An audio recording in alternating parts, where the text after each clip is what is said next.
दीपावली की रात थी। चारों ओर रोशनी और खुशियों का माहौल था। हर घर में दीप जल रहे थे, बच्चे पटाखे चला रहे थे और आसमान रंग बिरंगी रोशनी से भर गया था। परंतु इस शांति के बीच एक घर था जहां सन्नाटा पसरा हुआ था। वह घर गांव के बाहर पुराने बरगद के पेड़ के पास स्थित था।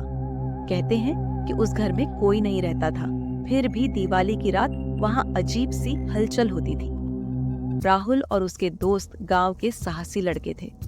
उन्होंने कई बार सुना था कि उस घर में कुछ अजीब होता है, पर किसी ने कभी जाने की हिम्मत नहीं की।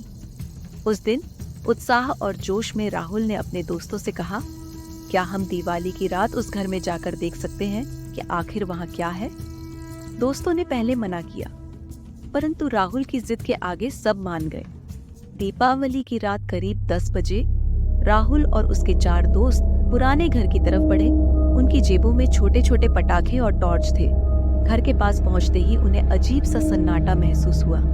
गांव के शोर शराबे के बावजूद उस जगह पर एक गहरा सन्नाटा था। हवा ठंडी और भारी महसूस हो रही थी और पेड़ों की शाखाएं जैसे किसी अदृश्य हाथ से हिल रही थीं। घर के दरवाजे पर पहुंचते ही राहुल ने धक्का मारा। दरवाजा चरमराकर खुल गया। अंदर घुप अंधेरा था और एक भयानक ठंडक थी।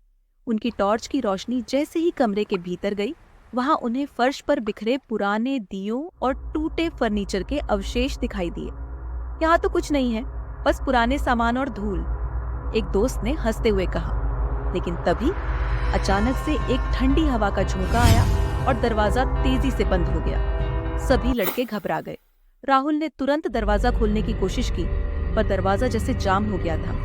तभी एक धीमी खौफनाक हंसी की आवाज चारों ओर गूंजने लगी। ये क्या था? एक दोस्त ने